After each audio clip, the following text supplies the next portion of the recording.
Welcome to Toffee TV. Well, this week BT Sport has launched its new campaign. It is Draw the Line campaign. It is a campaign to step up and stand against the hate speech and abuse on social media. Of course, over the weekend we've seen a lot of the large organisations in football and other sports basically boycott Twitter, Instagram and Facebook. And BT have commissioned basically a report that with an AI abuse tracker tool developed in collaboration with Glitch, it tracked the level of abuse on Twitter. Online abuse doubles during high-profile football matches. Religious abuse increases by 65% during a game. Sexual orientation abuse is 45% higher over the average 90 minutes. During the course of a single tracked match, an average of 1 in 10 abusive tweets in the UK were sent from troll accounts. Now, obviously, with the blackout at the weekend, we've seen football clubs and players and media organisations start to look at dealing with the situation, because it's just got out of hand, hasn't it? Certainly in the last year as well, with everyone indoors and no one being able to go to the match, and everyone, maybe, I don't know if those people actually go to the game who actually, send out this abuse, but it's got to a real tipping point now, hasn't it? Yeah, it's absolutely unbelievable, some of the stuff you see. Saw a video last week with Ian Wright and Alan Shearer, and Ian Wright talking about the abuse he gets on a daily basis. Alan Shearer was sickened by it. We see it with all sorts. We've seen footballers having to close Twitter accounts and stuff like that because of, getting told to go and kill themselves and things like that when they've made an error in a game, and this is most of the time off their own fans as well. But then you see other people weighing in because of people's race or religion, like you've just already said. So it's disgusting, because it's people just deciding to be abusive behind a keyboard, and a lot of it can take any form. It can be anything. There's this thing now. I think social media is a fantastic tool, and we use it, and it's helped us. Yeah. No doubt about it. But people have this thing now that Ricky Gervais does it, doesn't he, on his thing on Twitter, and he sums it up absolutely perfectly. Is that if someone doesn't like you or doesn't like something you say, unless you're being abusive back or unless you're being inciting something, why do they feel that they have to comment on it? Yeah. If you know what, I don't drive down the road and see a car I don't like and stop and beat the fella and go, your car's crap, or see a house that's painted the wrong colour. I don't knock at the door and go, mate, your house is a disgrace, painted a different colour. We see it with some of the stuff we do at time to time. These people with big mouths come on and decide that they don't like something we've said in a video, so they can be abusive to us. And okay, it's few and far between, but it's still uncalled for. That kind of stuff it's like the gateway, isn't it? It's like where people feel empowered to just, on social media, just be able to say what they want. Like, I've had it where you go, the first thing someone will go is say something like, I don't know, it might just be something silly like, or you look overweight or something in a video, or like, what have you done with your hair or something like that. You might get your hair cut and someone's like having a go, and you're like, What's it got to do with you? Yeah. Why do you, what gives you the right? Or you might have a guest on and someone goes, I can't watch this, lads, because so-and-so's on, and you're like, why did you feel like you had to tell us that? Yeah. Like, well, that's the tipping point. I mean, some other stats, more than 1 in 10, over 5 million people have received online abuse over the last 12 months. I mean, that's what we're talking about. We're talking about people just feeling the need to say whatever they want. That's where we are now. People are just saying whatever they want. Over half the population have seen online abuse in the past year. Online abuse is worse for women, and 1 in 5 have received online abuse saying it was about their appearance. And again, it's like that's been another thing. Is like certainly in football with the rise of, female presenters and analysts and, pundits and stuff, people talking about them like, bringing things like that into it, where they'd never bring that into a man if they were somehow a man, it just devaluing everything they do. It's like, I don't know why people feel like they need to make comments on people's appearance anyway, which is mad, because that's the thing, but it's why they feel the need to, but that should never come into whether someone's good or bad or indifferent to what they do. I don't get it. Personally, I honestly don't get it. It's the same with, you just see it. We see it on a very small scale, but imagine people who are really high profile, the stuff that they get, and it's like, if you know what really winds me up to a certain extent at times is when people will turn around and they'll say something about, we had it last week with the social media blackout. So we put a statement up because we were taking part in it. There was 2 or 3 odd responses to it.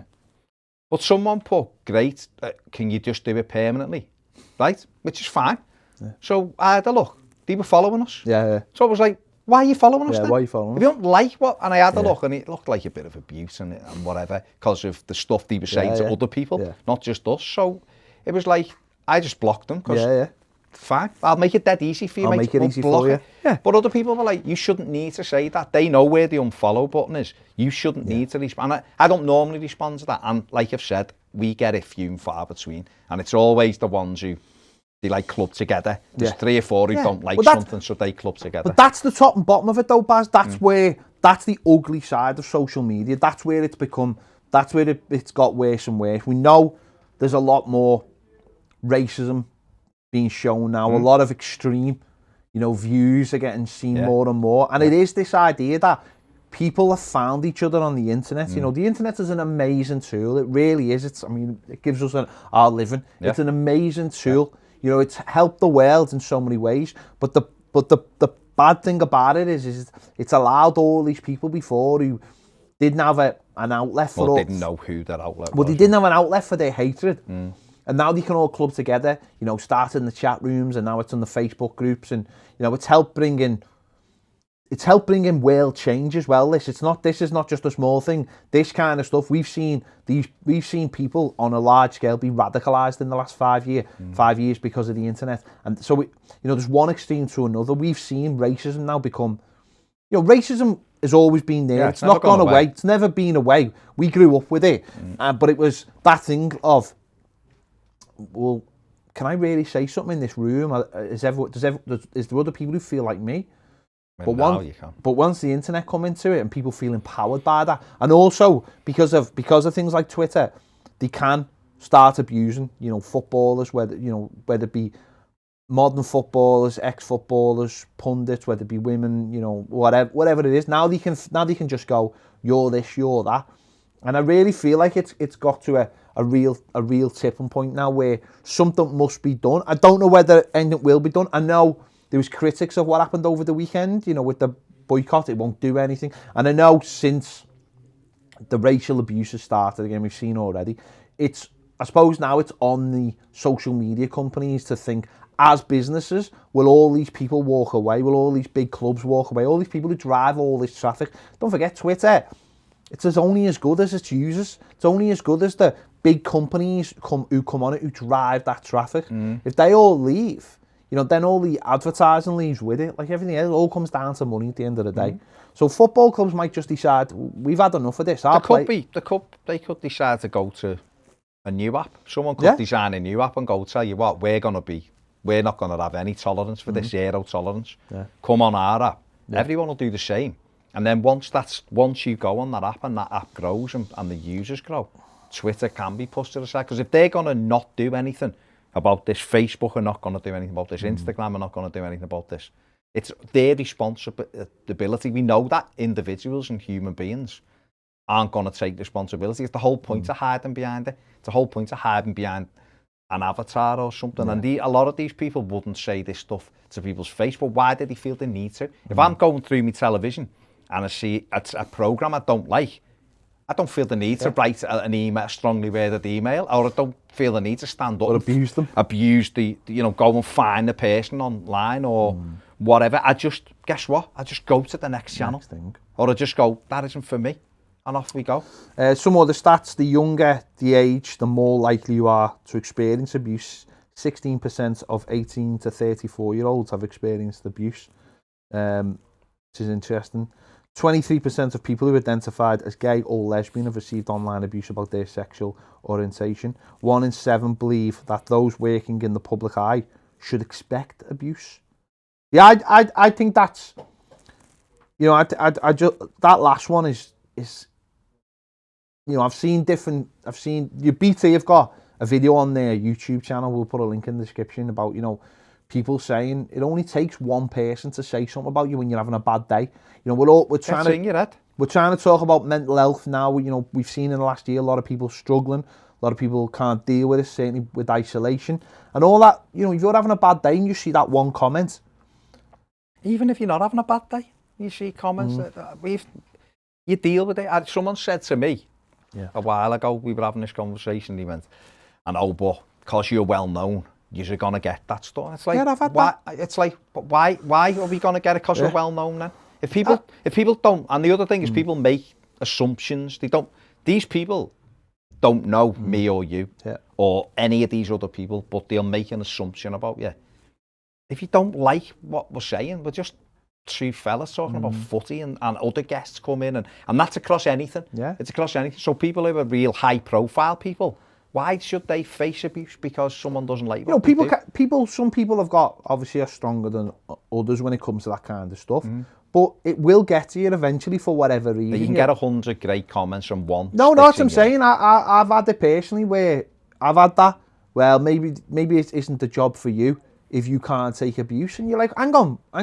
Because people, because when it becomes more than one, and like you said before, when people start ganging up on you because they see someone else doing it, then that's online bullying. Yeah. That's online bullying, essentially as that. And that has obviously pushed people to commit suicide and other things. And I just think now they have to get hold of it. They have to get hold of this. Like, it's great when they come on and they go, "Oh, we've introduced this new filtering system on our social media where you can just get rid of this and this and this." And it's like, that's not all that does is drive the problem elsewhere. That person will go and find another target because that hatred is in I'm a great believer in you should have to sign up, should be your real name, and it should be accessible to everyone. And if you give abuse, then something should happen to you. Yeah. There should be consequences because us as a human race need to start actually taking responsibility for what we do. Why are you that angry? Why are you that abusive? I've said, before, and the internet is still very much in its infancy. These social networks are still very much in their infancy. They're only, that we can remember when we were here.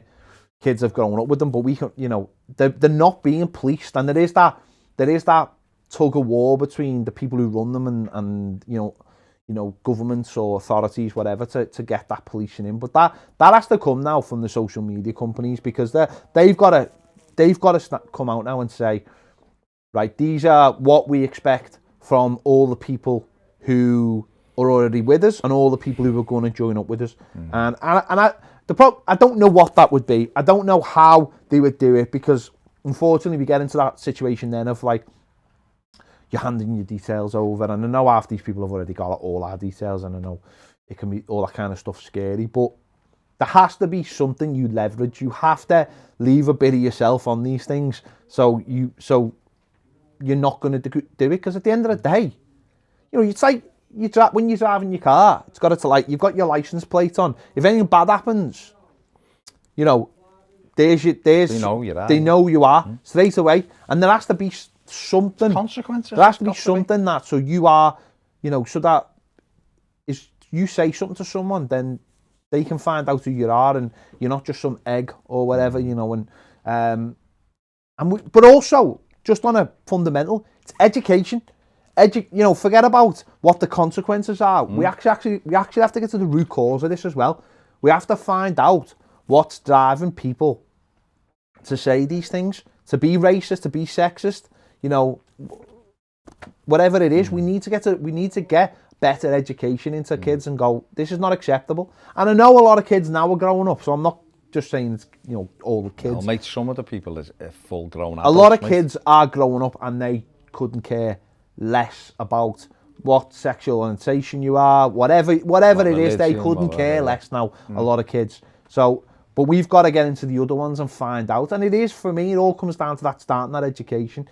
Kids aren't born. People aren't born with, you know, grievances against other people. No. So, is it with some people that they just decide that I don't like you and I'm going to pick out a flaw of you? Yeah. Listen. That's how it feels. How many people have called me a ginger so-and-so? Do you know what I mean? They pick out the instant thing they can see about you and go, I'm going to hit you with that. And I don't know whether it's that and I'm sure with a lot of other people it's a lot worse, but we've got to get to the root cause of this. Yeah, totally agree. BT's Draw the Line campaign will spotlight the issue across BT Sport for the remainder of the season and see the implementation of an anti-online abuse policy, with BT Sport proactively responding, deleting, blocking or reporting hate and abuse on its own channels. There you go. So let me just say as well, clearly BT have come to us with this. The money we've received for this video, we are donating to Everton in the community, so to help them in their fight against mental health as well. So just wanted to make that very, very clear for all our viewers. Go into the description if you want to watch the BT video. All the details are over on their site as well for the Draw the Line campaign. Thank you for watching, and we'll see you next time on Toffee TV.